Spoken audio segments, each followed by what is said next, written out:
Hello everyone, this is Shaman. Welcome to my channel SG Tute. In my last lecture, I have explained about for loops and its example. If you have not visited yet, then you can click on the I button or you can see the link in the description section. Today we will start with our while loop and its example. So what is a while loop? It is also an entry control loop जो हमारी condition entry time पे check करता है. It is often used when number of times the loop is to be executed is not known in advance. जैसा हमें for loop में पता होता है कि हमारा loop कितनी बार execute होगा, but here while loop में we don't know कितनी बार हमारा एक loop execute होगा and the set of statements run होंगी. Like any other loop, it also provides a mechanism to repeat one or more statements while a particular condition is true. So in while loop also we run a particular set of code again and again at a particular condition and हमारा code वो तब तक execute होता रहेगा जब तक उसे एक फॉल्स कंडीशन ना मिल जाए. Let's see its syntax. First of all we initialize and declare any variable. ये हमारा जो इनिशियलाइजेशन एंड डिक्लेरेशन होता है ये हमारी किसी भी टेस्ट कंडीशन से पहले होता है. Then we write the term while and in the parenthesis we write the test condition और हमारा जो भी टेस्ट एक्सप्रेशन होगा. अब इस टेस्ट एक्सप्रेशन के बेसिस पे हमारा body of the loop execute होगा. So in the body of the loop we will write the printf statements or the scanf statements with the increment and decrement section. And at last we have the further statements which will execute according to the set of instructions given. अगर हमारी ये test condition false हुई तो हमारा body of the loop execute होएगा ही नहीं and it will directly jump to the statement X. This is the flow chart of a execution process of while loop. So according to the syntax हमारा पहले एक declaration and initialisation हो गया जो हम एक लूप वेरिएबल का करते हैं. Then the test expression is evaluated. अगर ये हमारी टेस्ट एक्सप्रेशन हो गई true then we will continue with the body of the loop जिसमें हमारा सारा एग्जीक्यूटेबल पार्ट होगा एंड हमारा इंक्रीमेंट एंड डिक्रीमेंट सेक्शन होगा जहां पे लूप वेरिएबल की वैल्यू या तो इंक्रीज होगी या फिर डिक्रीज होगी. After incrementing and decrementing the value of loop variable the control will directly jump to the test expression and it will be evaluated once again. And फिर से हमारा इंक्रीमेंट एंड डिक्रीमेंट होएगा then again the control will transfer to the test expression and this process repeats until the test condition becomes false and the control is transferred to the statement x. तो जब हमारी ये condition हो जाएगी false हमारा जो control है वो डायरेक्टली जंप कर जाएगा स्टेटमेंट एक्स पे और वो अंदर बॉडी ऑफ द लूप में एंटर ही नहीं करेगा. So this is our execution process of a while loop which is an entry control loop. Let's understand this with the help of an example program in which we will write a code to print the sum of first n natural numbers. तो हमें यहाँ पे एक user से input लेना है number and उस number तक जितने भी डिजिट्स आएंगी उनका हमें सम कैलकुलेट करके प्रिंट करवाना है. Let's start with our platform that is Turbo C++. Here we have to write the code of a program to print the sum of first n natural numbers. अब यहाँ पे हमें यूज़र से एक number input लेना है and that number will be our end point. हमें 1 से लेकर जो भी नंबर यूज़र ने इनपुट करा वहाँ तक जितने भी हमारे बीच में नंबर्स पड़ते हैं उन सब का सम करके डिस्प्ले करवाना है. So let's start including all our required files that are the stdio and the conio one. After including the required files, we create the main function of void data type. And we start with our curly braces in which we will declare the variables and write all the executable part. So according to the syntax of while loop, पहले हमें एक loop variable declare करना पड़ेगा and कोई value उसे initialise करनी होगी. So let's say I have declared N integer variable i and initialized it to 1. After initialization and declaration, we apply the clear SCR function which clears the screen at the output time.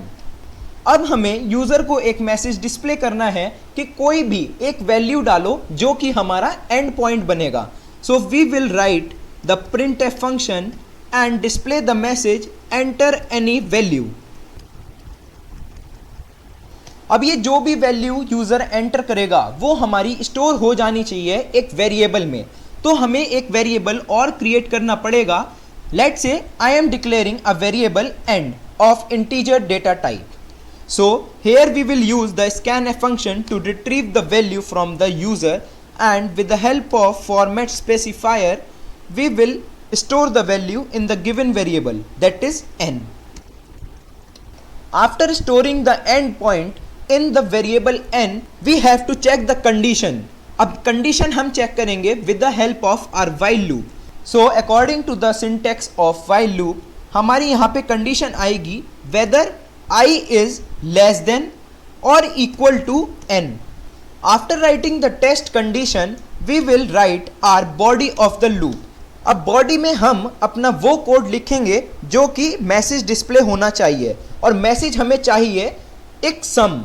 So first of all we have to declare a variable sum and let's initialize it with the value 0.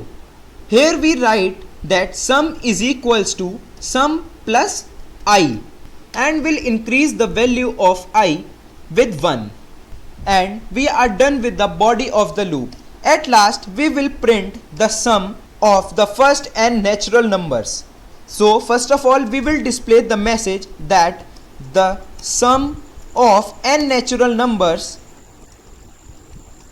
और यहाँ पे आ जाएगा हमारा format specifier which will retrieve the value from the variable. अब यहाँ पे variable है हमारा sum, and at last we will put the गेट सी एच function and we are done with the code by closing the curly braces. Let's see the execution process of this program. हमने 3 variable declare करे i, n and sum. I is our loop variable जिसमें हमने value store करी 1.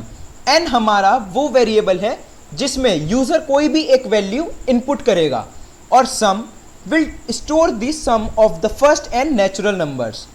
After initialization and declaration हमने एक message display करवा दिया user को कि कोई भी एक एंड पॉइंट या फिर एक वैल्यू इनपुट करो, and we have retrieved it with the help of scanf function. Now we have applied the while loop and the test condition is whether I is less than or equal to n. Let's say user ने input करा 5, तो हमारी n में value store हो गई 5.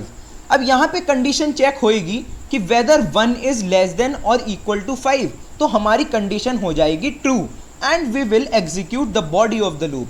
अब जब हम बॉडी ऑफ द लूप में आए तो यहाँ पे सम नाम के एक वेरिएबल में वैल्यू स्टोर हो रही है सम प्लस आई. तो सम में तो हमारी वैल्यू है 0 एंड आई में वैल्यू है 1, तो हमारी सम में वैल्यू स्टोर हो जाएगी 1, and the value of variable I will increase with 1. The control will again check the test expression. अब यहाँ पे हमारी I की वैल्यू हो गई 2. The condition will be evaluated whether 2 is less than or equal to 5. फिर से हमारी कंडीशन ट्रू हुई एंड हमारे सम वेरिएबल में दोबारा से वैल्यू स्टोर हुई सम प्लस I. दिस टाइम हमारे सम में वैल्यू है 1 एंड I में है 2, so we will get the sum is equals to 3.